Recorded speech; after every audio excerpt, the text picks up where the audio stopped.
Bioshock is a first-person shooter focused solely on an extensive single-player campaign rather than a multiplayer aspect. Developed and published by 2K Games, it was released on both Xbox 360 and the PC. It certainly is a quality game, but does that mean it's fun to play? Bioshock focuses heavily on its story. I'll go over the basic introduction to the game, but to avoid spoilers, I will not delve deep into the later aspects. You play as a guy named Jack in the year 1960, who is a passenger on a plane that crashes in the middle of the ocean. He swims to an above-water entrance to an underwater city entitled Rapture, made as a haven fit for only the best, where, quote-unquote, the scientist would not be bound by petty morality. The game involves many science fiction elements on that principle. You get plasmids that alter your genetic code and basically work as magic attacks. You can shoot fireballs, electricity, use telekinesis, shoot bees, and shoot ice shards, to name a few. You have to shoot up these plasmids after you run out of your energy bar. One of my gripes is that you have to shoot up so often in this game because your bar lasts 2 or 3 uses for each power. Why not just make the bar longer and give you less supply? There's no end to how often I find myself just running around in a firefight while Jack injects himself with these plasmids, which constantly interrupts the action and slows the game down greatly. You can also use typical weaponry, and you get more kinds of guns as you progress. However, after a certain point, guns lose their effectiveness and you must rely mainly on your abilities instead. Also odd about this game is how enemies react to getting shot, or should I say, not reacting to getting shot. The humanoid enemies will just keep charging at you, even if you shoot them right in the face.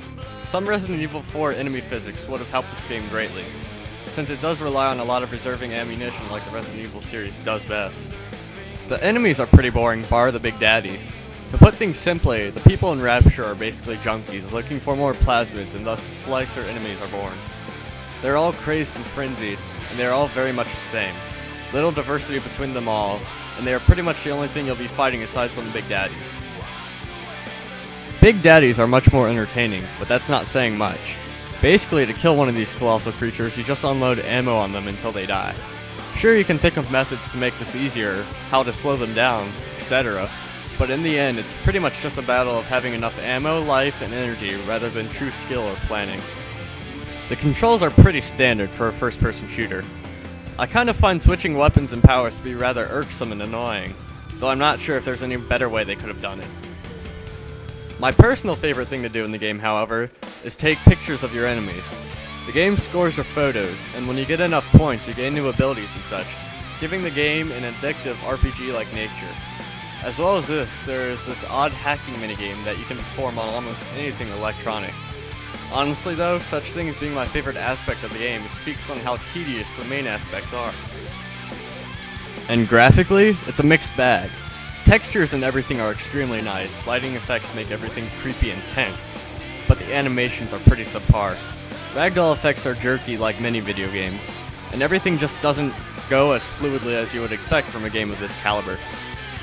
The sound effects and background tracks create an eerie vibe, but if you're not a big fan of relative silence until you come face to face with enemies, I'd advise you to use an Xbox 360 soundtrack feature.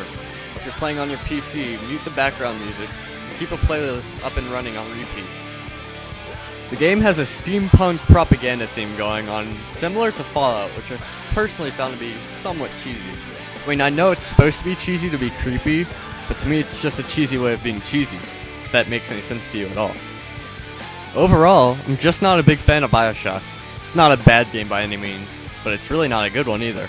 Maybe I just don't get it. Maybe everyone else who loves it just bought into the hype. Who knows? It certainly is a quality game, but that doesn't speak much for how fun it is. It doesn't go about bringing much revolutionary either. And if you want a great single-player first-person adventure/shooter, I'd look into the original Metroid Prime, Half-Life 2, or even Halo 3, even though it's not really an adventure. This game just doesn't quite cut it. I give it a 5 out of 10. Pretty average.